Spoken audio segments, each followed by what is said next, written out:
l'Assemblée nationale togolaise avait adopté à la majorité de plus de 4/5 de ses membres, la proposition de loi portant révision de la constitution de la République togolaise. Une adoption qui fit passer le Togo du régime présidentiel à la 5e République avec un régime parlementaire. Mais, la polémique qui a suivi cette adoption a été tellement que, le climat politique s'est tendu tout d'un seul coup. Évêques, hommes politiques particulièrement de l'opposition et les OSC sont montés au créneau, exhortant Faure Gnassingbé à surseoir à la promulgation du texte. Eh bien, visiblement, ces réclamations ne sont pas tombées dans les oreilles de sourds. À la surprise générale ce 29 mars 2024, Faure Gnassingbé a pris la décision ferme en demandant à la présidente du Parlement une seconde lecture.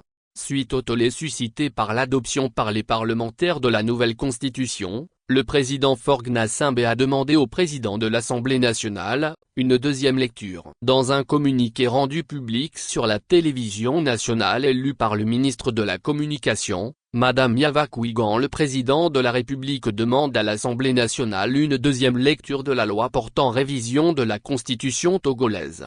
Selon les termes du communiqué conformément à la procédure législative, le gouvernement a reçu du bureau de l'Assemblée nationale, ce jeudi 28 mars 2024, la loi portant révision de la constitution togolaise, adoptée le lundi 25 mars 2024, renseigne le communiqué de préciser que, toute chose étant perfectible, et au regard de l'intérêt suscité au sein de la population par le texte depuis son adoption, le président de la République a demandé ce jour à la présidente de l'Assemblée nationale de faire procéder à une deuxième lecture de la loi adoptée.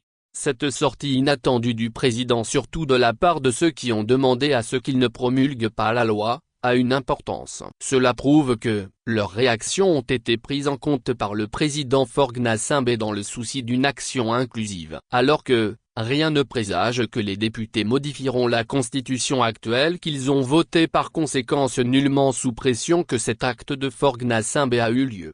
La demande de la deuxième relecture est une prérogative reconnue au chef de l'État. La deuxième relecture n'annule rien mais traduit plutôt cette volonté manifeste de Faure Gnassingbé d'être toujours un homme au-dessus de la mêlée et de jouer son rôle de l'unité et la concorde nationale. Le peuple est debout et adhère favorablement à ce changement de constitution et surtout le régime politique. L'on se rappelle qu'au lendemain de l'adoption à l'Assemblée nationale, les évêques du Togo sont sortis de leur carapace. Ils ont dans une déclaration exhorté le président Faure Gnassingbé à surseoir la promulgation de la nouvelle constitution et à engager un dialogue politique inclusif, après les résultats des prochaines élections législatives et régionales.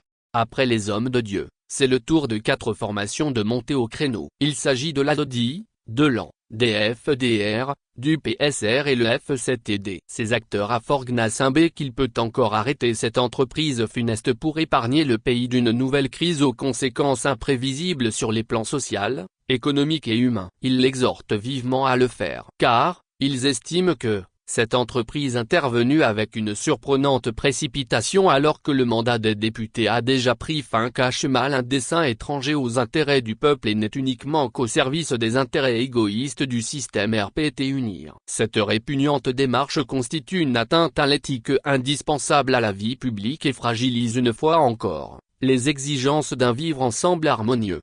Soulignons que, la nouvelle constitution togolaise adoptée le 25 mars 2024, renseigne que, le président de la République est élu sans débat par le Parlement réuni en congrès pour un mandat unique de 6 ans. Cette constitution prévoit aussi un poste de président du Conseil des ministres.